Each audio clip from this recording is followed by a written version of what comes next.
Welcome back to Kicking It with Caitlin. All right, I'm here, and we're going to get this show on the road. Welcome to Kicking It with Caitlin with your host, me, Caitlin. This is episode 8. In the podcasting world, most people don't make it to episode 8, so here we are. I mean, I'm not immensely proud of myself because I knew I would make it here, but it's a stepping stone, you know. I'm just, gonna jump right into it. The last week, I had been begging y'all to tell me your dating hot takes and icks. What the fuck? Y'all swear you want to be part of my podcast and you want to sit here with me eventually one day and talk, but you don't want to answer questions whenever I'm asking them? Suspicious. So I just want to say thank you to everyone who did respond. I am very, very grateful for you. And you will more than likely sit on this podcast, but let me tell you something real quick. I've been having a lot of people asking me or telling me that they would love to be on my podcast and they want to be in the next season. Girl, what you got to offer me? Because this needs to be a trade-off.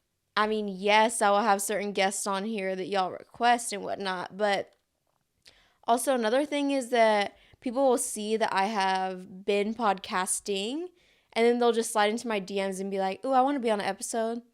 Girl, you are just somebody on Instagram who don't even talk to me. You don't even like my photos. You're not even following my podcast Instagram. Like, girl, that's not going to happen.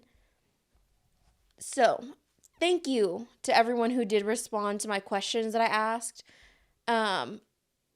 If you didn't, I'm going to give you a pass this time, but don't make me look stupid next time. I shouldn't be begging y'all for answers to my questions. And no one answered anonymously, which is kind of crazy to me. I know y'all have some weird shit that y'all don't like or that you do like. That's where you're supposed to tell it to me at. In my link tree, when it says, I think it says ask me anonymous questions, you can also tell me things too.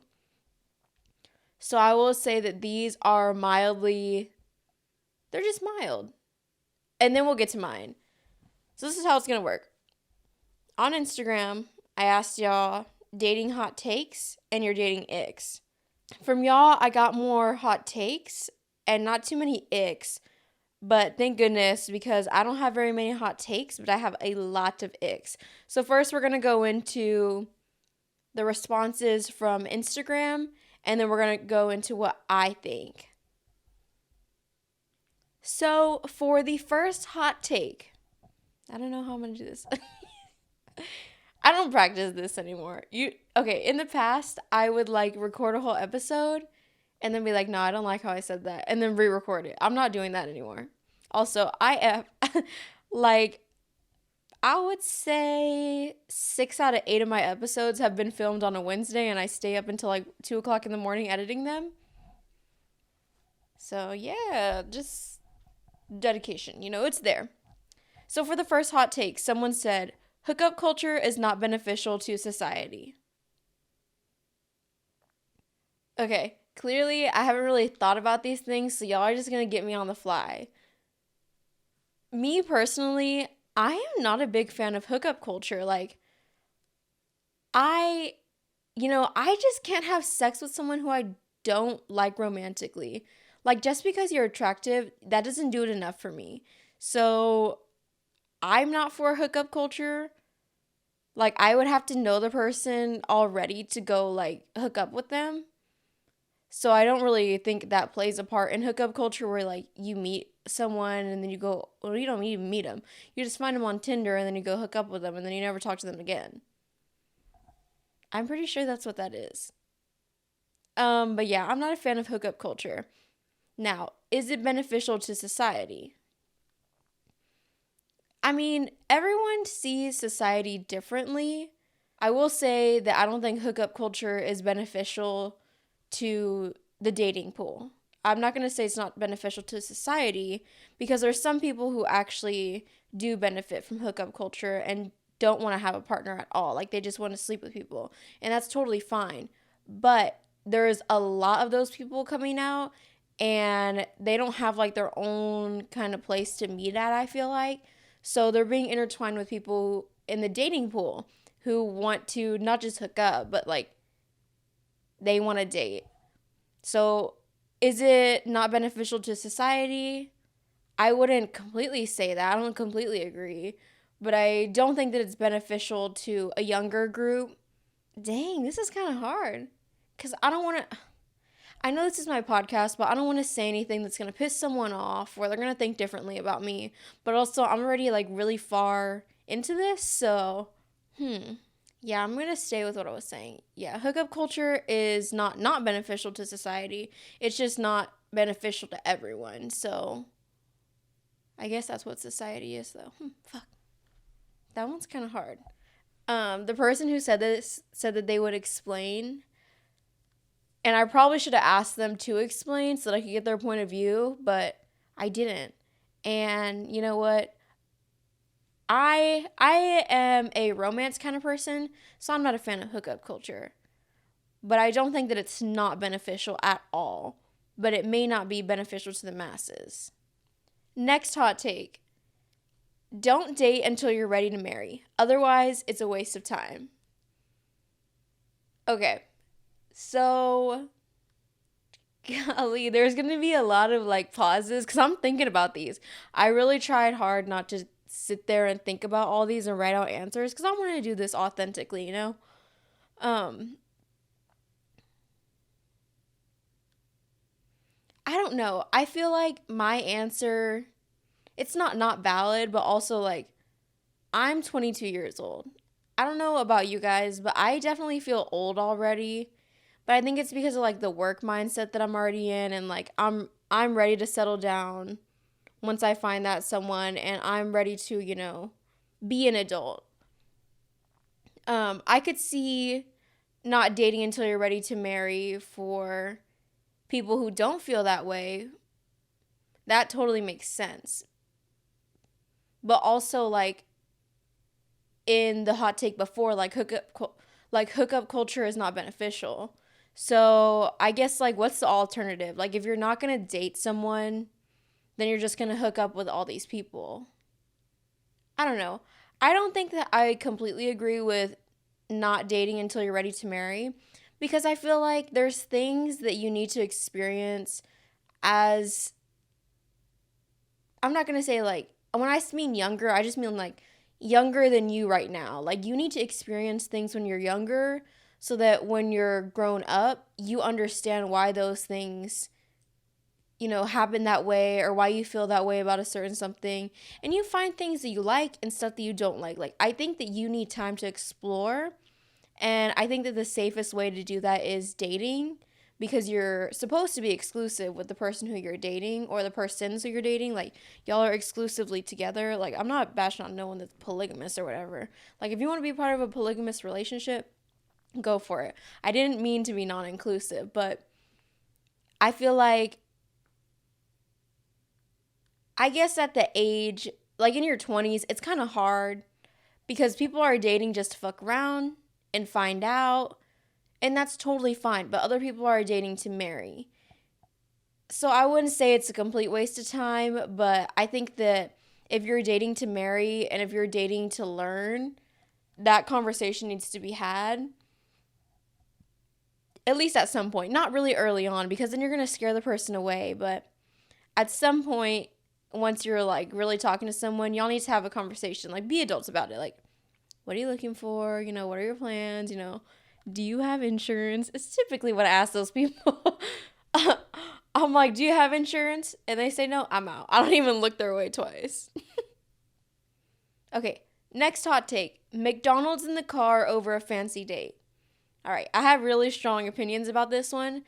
I would say that McDonald's in a car is only ever okay if y'all have already been seeing each other. Because if you're going to McDonald's and you're eating it in the car for the first date, absolutely not. And that's going to be something that I'm going to talk about here in a second with my hot takes. But McDonald's in the car on the first date is a no. No. Like, no. I do think that the way to spice relationships up is to have good dates and act like they're actual dates. So, a fancy date, like a fancy restaurant where you dress up and, you take time off to go on the date, or like, you just make it feel special. That will help your relationship last way longer because you're doing stuff that's out of the ordinary. I feel like having McDonald's is ordinary because, like, that's open 24/7. Everyone has a McDonald's near them, so that doesn't feel as special. But, if you're just getting to know the person and you're not really looking to spend that much money and you've already been on a date before and you're just trying to have a chill night and it was last minute, I could see McDonald's in the car being an okay date. Not first date, but date. That would work because in that sense, you're having like quality time spent with that person. And I do know that a lot of times people jump the gun in going to someone's house and then giving off the wrong vibe. Like, well, maybe I'm just projecting and talking about myself, but like, I'd be open to having McDonald's in the car on like maybe like the third or the fourth date if it was a last minute thing, because if not, I want someone to spend the time and think about where we're going to go and what we're going to do. Okay, next hot take.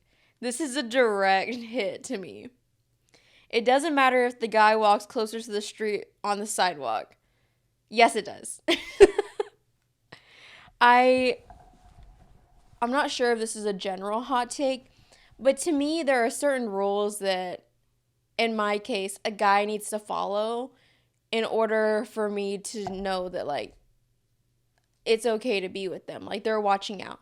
So like as a woman, I feel like I am watching every corner, every step I take, who's in front of me, who's behind me, how many doors are there next to me, like how many windows, is the window open, is this car coming too fast, are they leaning too much to the right next to the sidewalk that I'm walking on? Like there is a whole bunch of shit that I think about. Like, is my taser charged? What about my keys? Are my keys easily accessible? Like, if I run away, is my phone gonna hop out of my pocket? Like, I'm being vigilant. Like, there are things as a woman that you have to look out for that I'm not gonna say no men have to do, but as a woman, I feel like you're taught from a very young age that you need to be on alert at all times. At all times, unless you're in your house, backed up to a corner.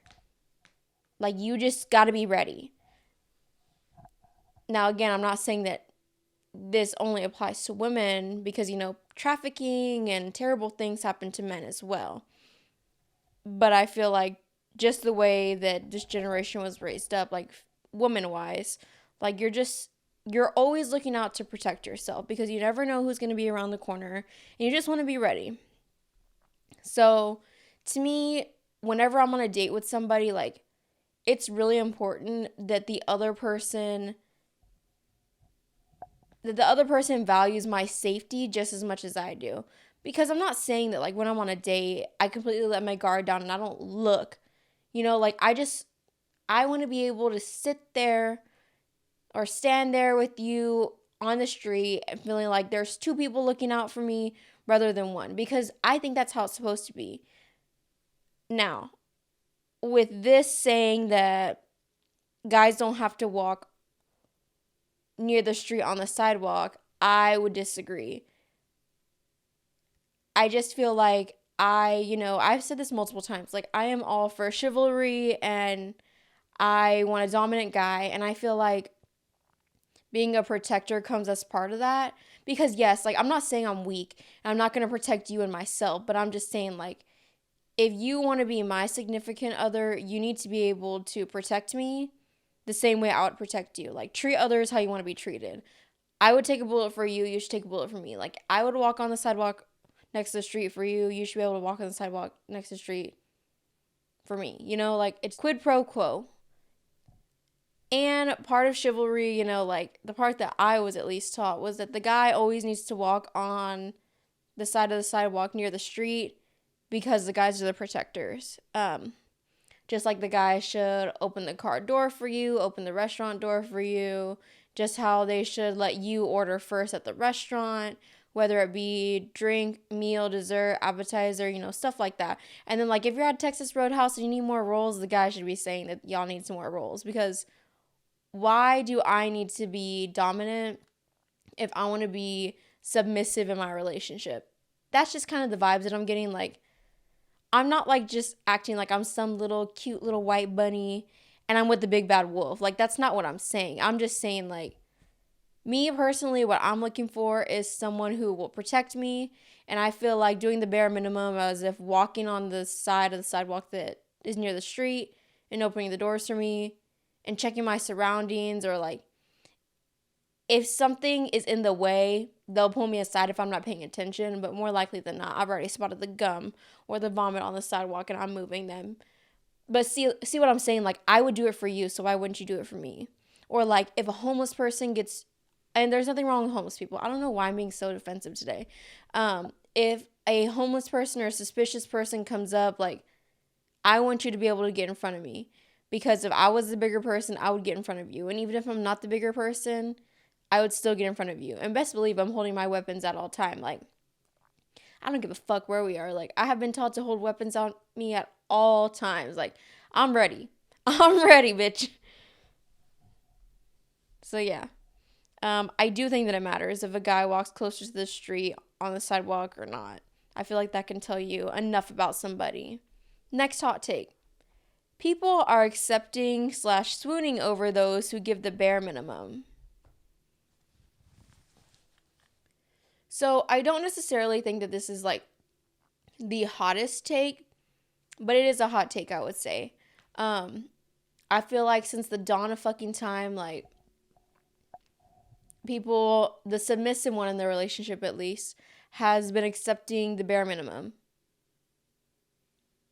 I mean, like, that's like not crazy, but like the way that we are in a world of social media, it's just being more and more exposed, and people are seeing what others are doing and what they're not doing. And the way that we can talk to people through the internet so quickly is only making it worse. Like, we're spreading information like wildfire, and now we are in this community where we see people not doing things that need to be done for people. So it's become more of a widespread thing. Like, it's common knowledge now, I feel like. That's why I guess I don't feel like it's a hot take. But I'm glad that this person drew attention to that, because we shouldn't be doing that. And I know it's easier said than done, but I just feel like, we need to step up and be like, hey, like, I did X, Y, and Z. What did you do? Oh, you just texted me back after an hour of not texting me? Like, Or like, y'all, even me, I don't even know why I'm saying y'all. Someone will go crazy over someone opening the door for them, but that's what they're supposed to do anyways. Like, shit like that. Like, basic things like walking on the side of the sidewalk, opening doors, or, being nice to the waitress or saying thank you or stuff like that. That's just being regular. I don't even think that shouldn't even be considered anything. Like, you should be expected to do that kind of thing, especially if you're the dominant one in your relationship. Now, if it's the other way around, like if you're the submissive one, you could always acknowledge what the dominant person is doing. Like, if they're always holding the door for you, like, you could be always turn around and tell them thank you. Like, acknowledge what they're doing, because people just want to be seen. So I feel like it goes both ways. Like, say this person is doing all these right things, but you're never acknowledging them, they're going to stop doing them because you're not acknowledging. Like, people like to be recognized for things that they do. And I don't know, it's just how we do things. Like, I don't know. I don't know how else to word that, but I just feel like people like to be recognized. I feel as though as if you don't recognize people, they just will feel invisible, and then they'll stop doing it because they think they're invisible. So it goes on the dominant side and the submissive side. It goes both ways. Alrighty. Someone said, dating in this generation makes you want to go full lesbian. All these men act like women. Now, I already started talking about social media and, it having an impact on our lives tremendously. Just like probably like 5 seconds ago. But I feel like, this might be so stereotypical. But in the past, whenever guys did something feminine, they were always assumed to be gay, right? But then we bully the guys for being like homophobic and scared to do feminine things, like washing their face and washing in between their ass.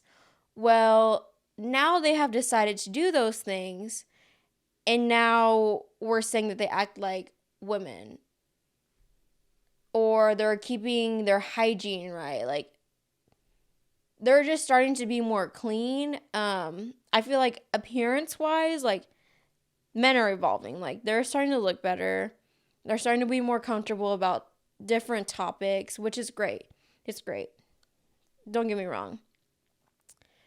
But I do feel like with this happening, they're knowing a lot about stuff that we as women typically talk about, like skincare, makeup, body washes, like how to clean, stuff like that. That was a shit that was like specifically for us. And like that stuff that we talk about amongst ourselves as women is being spread to the men. So they're being invited to the conversation, which was probably like the first threat. But then, like they're starting to be more woke and they're starting to see things differently. And I don't mean to offend anyone by saying this. I'm speaking in the most stereotypical sense. Like, I'm not saying everyone is like this, but I'm just speaking generally and stereotypically. So now that they're, at this stage of being woke, they're also noticing their mannerisms, the way their personality works, the way they're speaking, like stuff like that. And then once they have seen that, the women are living such a nice life by doing these things and they've been trying them out, they're like, well, why can't I talk like them too? Or why can't I start acting that way too? Like, I'm already halfway there. Like, why don't I just start acting that way? I think that this person meant that, like, in the way that men are being sassy now and they're acting submissive, and there's nothing wrong with being submissive as a man. Like, everyone has a way that they want to do something, but I do feel as though there are a lot more submissive men that there were not before.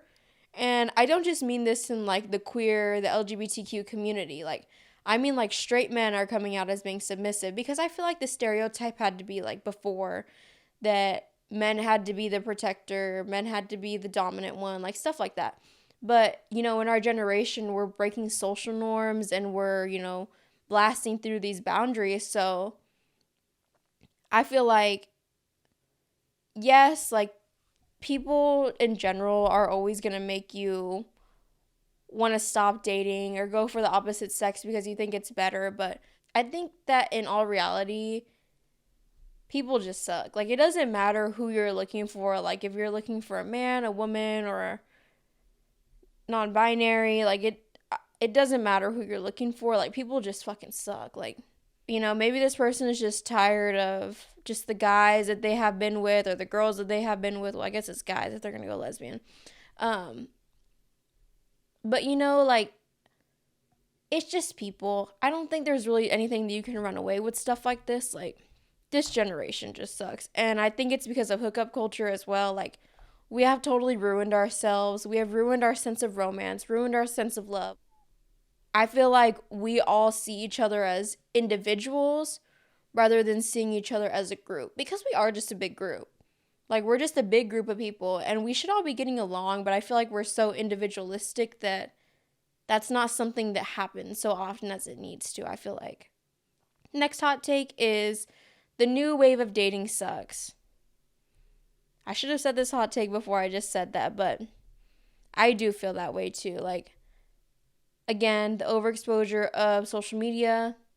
We know too much. We see too much. We're being overexposed to things that we could have never had in our grasp before. Like, had I never run into social media, I would probably be with like some guy that I went to elementary school in this podunk town, and I'm not dating anyone now, but like maybe I meet the love of my life on Tinder, but he was only here like one weekend during ACL and now he left to North Carolina.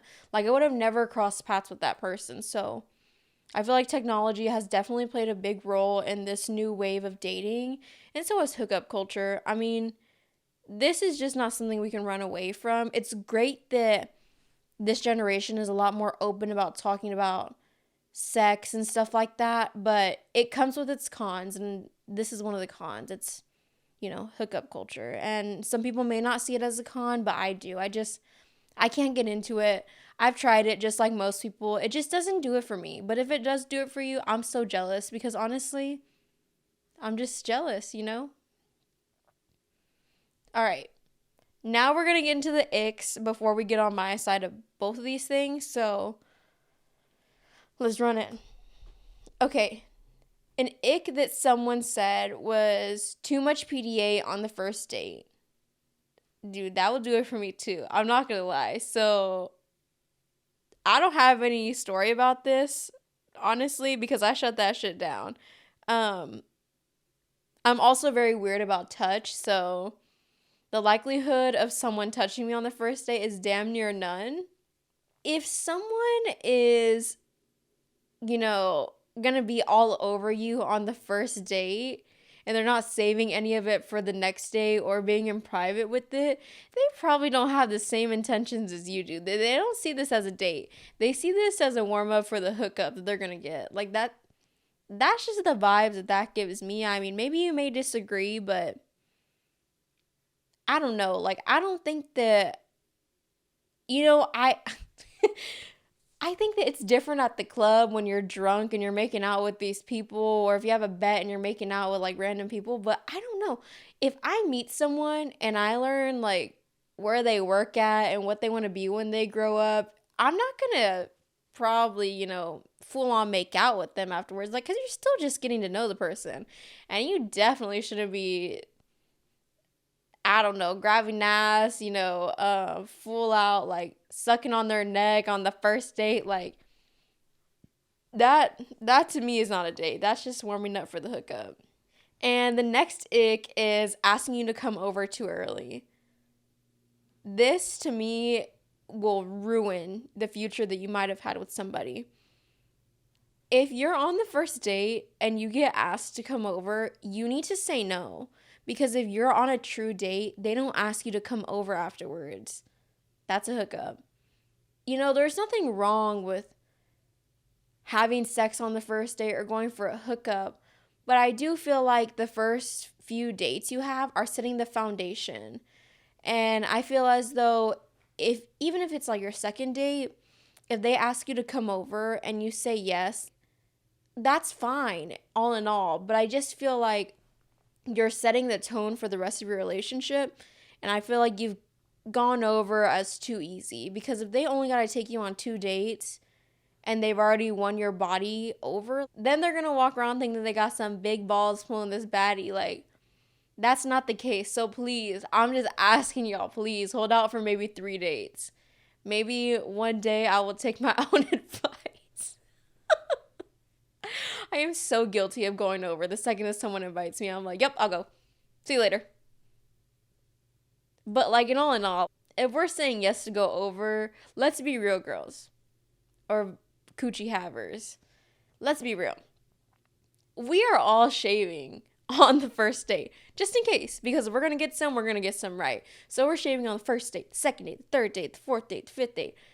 And you're shaving every time to see this person, unless you're not having it because you're on your period or because you're comfortable already. Like, hey, I get it. You shave every time, and you might have decided right then and there that y'all were gonna have sex anyways, and ultimately you were prepared by shaving your coochie, your booty hole, your butt, probably your stomach, your armpits, your toes, your legs. Like, you shaved the whole 9 yards. You did everything shower. You're damn near walking out of there passed out. Like, I get it. Yes, you want to get some, but also you're setting the tone. And to me, I want them to have the utmost right respect for me. And I just feel like me holding out longer is so much more attractive and it makes it so much more worth it. Because also, I feel as though, what is the word? It's not pregame.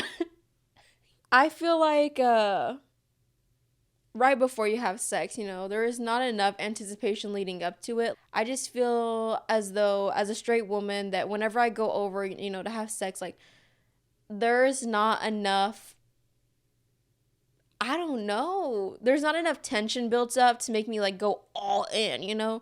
They're not doing enough before to make me have a good time during. So by you holding out longer, you're just making it more and more exciting for yourself, because then by the time you get to that point, you are a prize and people want to take that prize. And most likely, if y'all were to have sex on the first date rather than y'all to have sex on like the fourth or fifth date, the later that you have the sex is going to be so much better, because you're going to know the person better. You're going to be anticipating it, and you're just going to be more excited overall. I feel like you having sex on the first date is killing the excitement.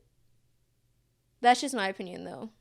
I've definitely had a lot of sex on the first date, so I'm a hypocrite through and throughout, but we're working on it. We're working on it. So that was it. Like, that's all the answers that you guys put in for the dating hot takes and icks. And, I'm honestly proud of y'all, because you did put up a lot of things that made me think. And now we're just going to go into stuff that I have as hot takes and I have as icks. So go ahead and put your seatbelt on or get your glass of wine, because we're just going to get into it. Okay, for my first hot take, do not try dating if you're broke. All right, hear me out. Dating is not cheap. First of all, you have to buy an outfit for the date. You have to fill up your tank of gas. You have to make sure that your hair looks good, your makeup looks good, that you smell good. You also have to be willing to spend time with somebody outside of doing things that you already are doing. Like, if you have enough time to go on a date with somebody, you could have worked. Like, it's an investment. And if you're on the other side of the spectrum, like, you got to pay for that person. So dating is not cheap. Whenever you're first dating, like I was saying before, like, you shouldn't be inviting somebody over to your house within the third date or any time between the first and the third. You should try to stay out of the house. And the only way to stay out of the house is to spend money. So I don't think you should be dating if you're broke. And also, I am telling you this because I'm a newly found financial advisor. You shouldn't be trying to date someone if you go on a date and then the rest of the 2 weeks you got to eat McDonald's dollar menu. Don't do that to yourself. Like, just hold out, and you can always text people on the low. Like, you can always, always, always text people for that excitement, but dating isn't cheap. This world isn't cheap, and I just don't think that it's that great of an idea to date if you're broke also, because then you're always going to be stressed. Like, okay, I got to pay for this, and then I got to suffer the rest of the week. Or, okay, I got to pay for this, and then I got to pay for this later. And, like, I don't know if I'm going to have enough money. And then you're going to work your ass off to make sure that you have enough money. So, like, if dating is not in your budget right now, I wouldn't say do it. Don't put yourself through that. All right, this is a hot take. Everyone who says they're looking for nothing wants something. Oh my God. This is like so freaking popular in this generation. So it doesn't matter where you're at, where you're messaging at, how you found this person. If you get the balls to ask somebody, what are you looking for? They'll do one of two things.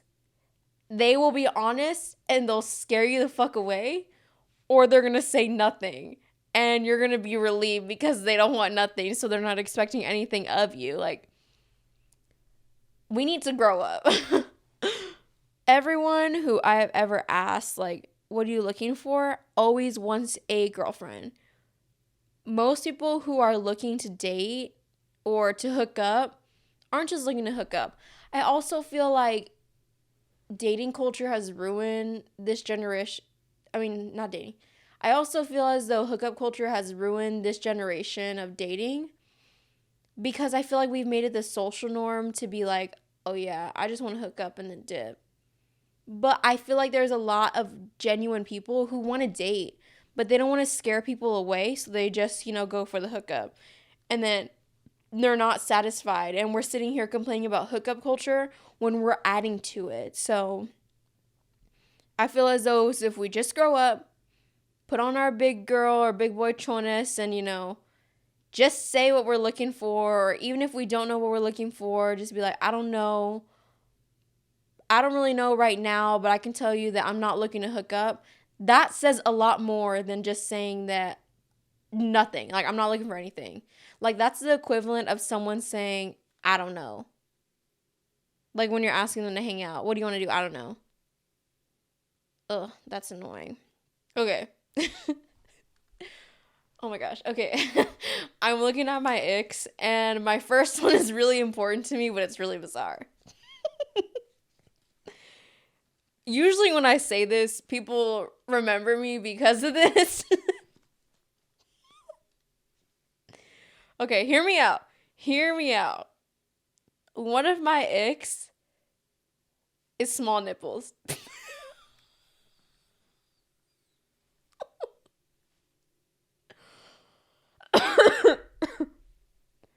Okay, hear me out. Hear me out. So, if you have never seen me in person, I have a larger chest, right? I cannot be with a man that has no boobage. I'm not saying that they need to have like double D's or anything like that. And I don't want guys with like saggy tits, but I just feel like I am so chest heavy that I can't be walking around with a guy with small ass nipples. Like, if I go up to you and if I could put a finger on your nipple and I can only see a tiny bit of the outline or I can't see your nipple at all, you cannot be part of me. You cannot be part of anything dealing with me. Like, it's just a no. I don't we have to look proportional next to each other, and if we go to the beach and I put on my bikini and I got like, these luscious lumps out and you take off your shirt and you're flat chested pulling at the skin on your chest with little itty bitty nipples, we're gonna look weird next to each other. We're gonna look so weird, and I don't know. I just feel like I don't think I have to explain any further. Like, small nipples and me just don't get along. That's something that I look for. Like, even when I'm scrolling on Tinder, I'll look. There's no way to be discreet about this. So I'll look at their profile all the way through, and if they have any shirtless pictures of themselves and they have small nipples, it doesn't matter how perfect they are for me. I will swipe left. I will swipe left. And, it's I'm gonna say right now that it's pretty rare that I go on a date with someone who I haven't met through Tinder. So most times, like, the guys that I match with typically have at least one picture that does not have their shirt on. I don't know. I just like the douchey guys. I can't explain that any further. Or like I'll look at their Instagram and they got a shirt off and they don't have small nipples. Small nipples scare me, bro. Just like outie belly buttons scare me. Okay. Okay. Next. Okay. The small nipples is very important, and this one is too. Dirty fingernails also falls in line with long fingernails. I don't like talking to people who have long fingernails because long fingernails attract dirt. And I'm a straight woman. So, most oftentimes than not, like, if I'm talking to a guy and he has long fingernails, he's got dirt underneath his fingernails. And since guys that I typically talk to don't paint their nails, some of them do, but the ones that don't, I could see the dirt under their nails. And that's just gross because you want to put that inside of me? No. Also, a lot of women have long fingernails and they don't have dirt underneath them. So that tells you another thing. Like, that means that they're not washing their hands. Also, like, I have always wondered, like, all my life, and I feel like every time I ask somebody, they lie. When you're using the urinal, are you wiping off the tip or not? Because if you're not, then when someone goes down on you, they're just licking it off. And if you're not, you know, what the fuck how did I say it before? If you're not wiping off your tip, that means you're not washing your hands. And that means that you're touching the door handle to leave. And a lot of guys who haven't washed their tips and haven't washed their hands are also touching that door handle. So it's just a nasty world. But if you don't want to wash your hands, like, you can't touch your tip with toilet paper. So I just think that you need to wipe off your tip and then wash your hands and then use the napkin that you dried your hands with to open the restroom door and then throw it in the trash. Just like a little lesson for y'all. But, anyways, back to the dirty fingernails. I don't like dirty fingernails because that just looks to me like there's bad hygiene. And I'm not going to let someone put their fingers inside of me who are dirty. I'm not trying to get anything all up in my zone, in my section. Like, come clean or don't come at all. Like, that shit is disgusting. Okay, so these next two, I have learned these because of my ex-boyfriend, and wow, like, he just blew me away. Like, I already have a really strong personality, and I, say what I think, and I think about what I say. So for this to be an ick, it was really new to me. Like, this person caught me so completely off guard. But now one of my new icks is know-it-alls. So, I would like to say that I think I'm a good listener. Like, if someone wants to speak, I will listen. And before I wasn't, but now that I'm an adult and I understand the importance of listening, I listen. Now, it's really hard for me not to, interject while I'm listening, but I try not to. And whenever I'm listening, like, I really don't like whenever people are like, "Oh, I know this." And they'll like undermine me before I even say anything. Like, that's so unattractive. Like, because you're already undermining me and making me lesser of a person, and I haven't even opened my mouth to say anything. Like, that's just so icky. Because then how is the rest of your relationship gonna go? Like, you should always have a say-so in whatever you say and what you do. And I feel like if someone's already acting like a know-it-all on the first date, I can't imagine how the rest of your relationship's gonna go. Again, this has to deal with my ex, but being too confident. I do appreciate someone who is confident because I think I'm confident as well. Like, I'm comfortable in my skin. We have all fought our own battles trying to get where we are today, and we should all be comfortable. But I just feel as though sometimes in that journey of getting comfortable, people lose their sense of humbleness. So this is just a reminder to always stay humble and never to be too confident. I mean, like, if you're good looking, you know you're good looking. And you don't need to say it, because the reason that you're probably sitting there with another good looking person is because you are what you look like. So there is no point in being too confident, like telling them, "Oh yeah, I already know I'm going to take you home tonight." Or like, what else is a good example? Sorry, it's like late and I'm trying to think of examples and the hamster in my brain has fallen off the wheel, but I'm also trying to give you content. I'm just not as, passionate about being too confident as small nipples. So, yeah, I don't know how else to explain it. I'm not going to mansplain this to y'all. Like, y'all know what being too confident looks like. So, yeah, another ick is being too confident. Like, you swear you're the shit, I'll walk out on you right now. So, this is an ick for me. I know these are my icks, and y'all, like, you're going to judge me either way. And, okay, let me just say it. It's an ick to me when the other person doesn't pay when it's a date. If we're hanging out, then you could totally split the check. Whenever they ask, I'm never going to answer because I'm the woman. So if the guy who I'm on a date with says split checks and it's to my understanding that we're just hanging out and he never called it a date and he didn't pick me up from my house, if we met there and we sat on opposite sides of the table and we talked regular conversations and not about like anything dating, like we're just getting to know each other, then I'm totally fine with splitting the bill. But if you picked me up from my house and asked me if I wanted to go on a date and then we picked a place, like there was a restaurant, and we talked about our future, like maybe together, like I expect you to pay because that is a date. Most times I don't assume that it's a date because in the past I did and I always got like upset about that. But if it's a date, the guy should be paying, in my opinion. I promise you that if you ever go on a date with me and you're a guy and you don't pay, you're never going to get a second date. That's just how I was raised. That's just how I think. My next ick is mansplaining. This doesn't necessarily pertain only to dating, but just mansplaining in general. It really makes me upset because, again, I feel like I'm being undermined And we all work hard. We all think that we're smart in our own way.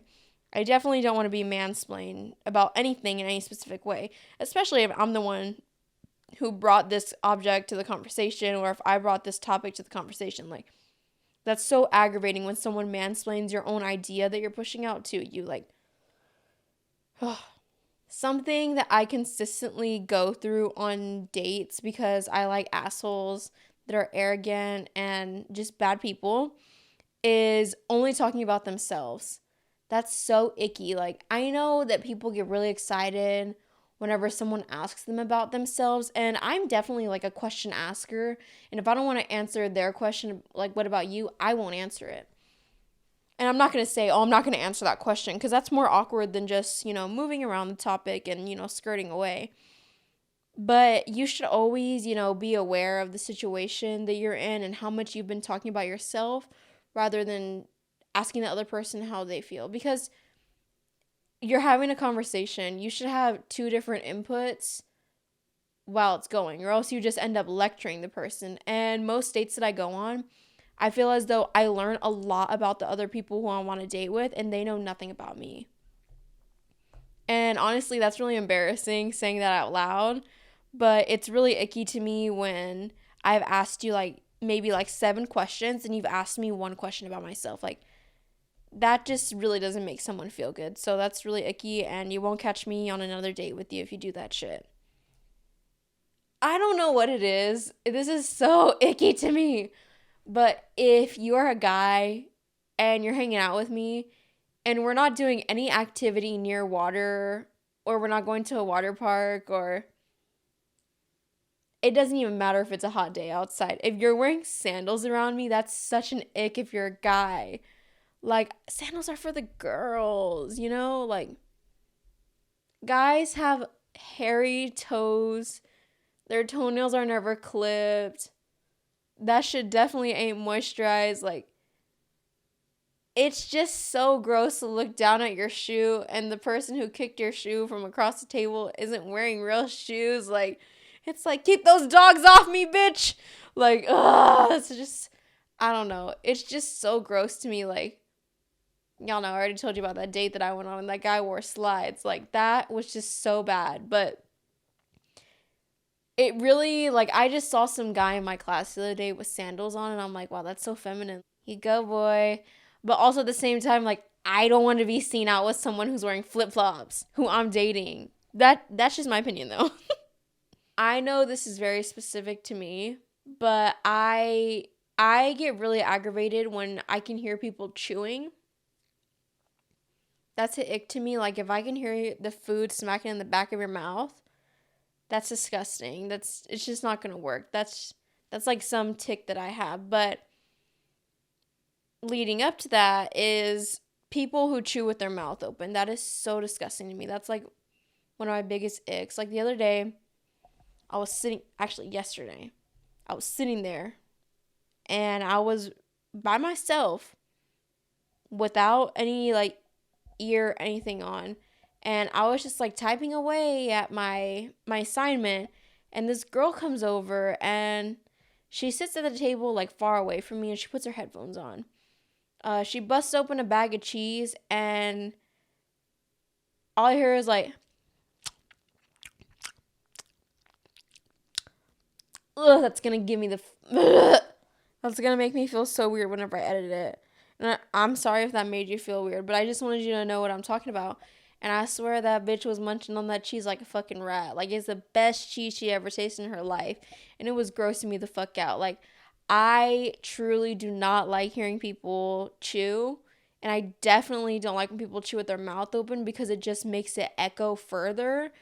And it's just so unattractive to me. Like, this is something that really bothers me in my life so much that I have earplugs for that time. And of course, like, I left my purse in my car because I wanted to lighten the load of my backpack, and my earplugs are in my purse, because if I get overstimulated by that, I will ruin everyone's day. All right, something that I wouldn't necessarily say that is an ick.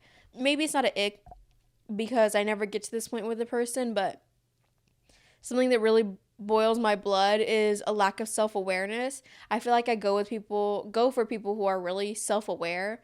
So this never really happens on a date, but I saw someone who reminded me of this the other day and it just pissed me the fuck off. The lack of self-awareness goes so far, like in the way you carry yourself, the way you dress, the way you do certain things. Like if you're not self-aware, that's blood curdling to me. That falls under, dirty fingernails, know-it-alls, um, mansplaining, talking too much about yourself, sandals with hairy ass toes, chewing with your mouth open. Those things could all be avoided had you been self aware. I cannot stand people who are not self aware. Like that shit.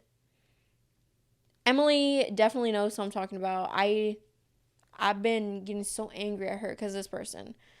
But I don't like people who lack self awareness. Like that, I feel like that's the bare minimum that you could do for yourself is just be self aware about the things that you do and how you operate. So that's it for this segment.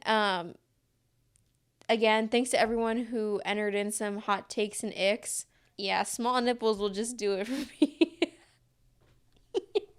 Something that I did want to bring up is that I know that I always seem angry or I'm very opinionated whenever I speak about this podcast, and I may come off as aggressive, but I'm genuinely like a very happy person. Like, I would say maybe 3 or 4 days out of the year are a bad day for me. And those days come at random when something bad actually does happen. Like, I am genuinely happy. Like, I wake up and I am excited to live my life, and I'm always smiling and I'm really giggly. Like, I just want to share that because I feel as though a lot of times I am arguing or I'm feeling passionate about a negative topic on here because I do feel passionate about those things, but that doesn't make me not happy. So, I wanted to talk about how I stay happy all the time because, mental health is really important. November is men's mental health awareness month. Everyone deals with mental health. That's just something that plays a huge role in everyone's life, and I just feel like I have it down to a Q. I am almost never upset about where I'm at in my life, and I feel like there are certain things that I do to make me be able to feel this way. So, the first thing that I do want to point out is your mindset. Not every day is a good day. I totally get that. But whenever I go to sleep, I don't fall asleep instantly. Like, I have to go to sleep thinking about something. And almost every day before I go to sleep, I think about something to be excited about for the next day. Whether it be I'm excited that I'm going to get paid tomorrow, I'm excited to see that cute guy in class in my second class of the day, or I'm excited because at the end of this day, I get to read my book. Like, I'm always thinking about something to look forward to. And I feel like that just, it ends your day at a good point, and then you also wake up excited to experience that thing. And, sometimes it's hard to find something that you can be excited about. But on those days, I make something up that I need to be excited about. Like, this is your life. You need to live it how you want to. And I feel like a lot of us are stuck in this cycle of, constantly being upset, always being on social media, and, just taking the life that they have for granted and just being mopey all the time when sometimes all you need to do is take a step back and really think about your situation. And, most times rather than not, it's really not that bad and you're just overthinking it. So, the more that you see outside of your body and you think about stuff outside of just your head and being in your own world, you start to appreciate things a lot more. And, if you're not in a good space right now, I would really like for you to just think about something to be excited about for the next day. And like I said before, if there's not something, make something. Make the next day good for yourself. That's the least you can do. Something else that has gotten me to this point of tranquility and peace is I don't put up with no bullshit. I don't care if you're part of my family. I don't care if you've been my friend for like 20 years. And I don't care if I've been with you for the last 3 years in a relationship. There are certain boundaries and lines you have to draw. And if those are stepped over or crossed, you need to recognize that and cut them out. If there's something that's suspicious or if there's something that I don't like, I speak up. I mean, that's just something that I have learned after like living throughout these cycles of like not saying anything, being upset, and then having to just deal with it and wishing that you would have just said something. Like, speak up. If you're upset about something, then say it. People can't read your mind, so unless you say it, then they don't know. So, like I don't put up with bullshit, but I also say what I'm upset about, and then if that doesn't change, then that's it. Bye. Because the only person that you're going to have at the end of this line is yourself. It doesn't matter how much love people have for you in the world. Like, realistically, you're in this place alone. So, the least you could do is do good for yourself. Another thing that keeps me in a really good mindset is that I don't typically dwell on things that are out of my control. So, for example, like what people say, the way people think about things and the way they say certain things may be really hurtful, but they've already said those things and thought that way, so that's not in my control. Like, yes, you could teach someone or tell them about how you feel, but after that sentences came out of their mouth and you're not appreciative about what they said, like, I can't control another person. Like, I could tell them how I feel about it, but that doesn't necessarily mean that brings change. So I feel like there's no point in dwelling on you know something that you had nothing to deal with.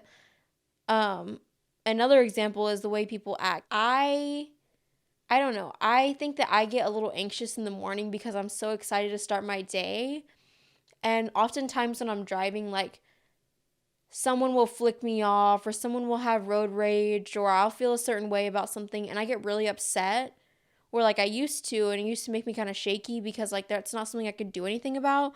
But after, I realized that I can't do anything about that, you just got to let it go. Just don't dwell on things that aren't in your control.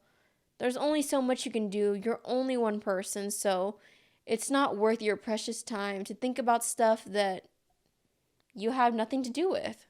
I do want to add on to the fact that, like, I don't put up with bullshit. I also use the block button religiously.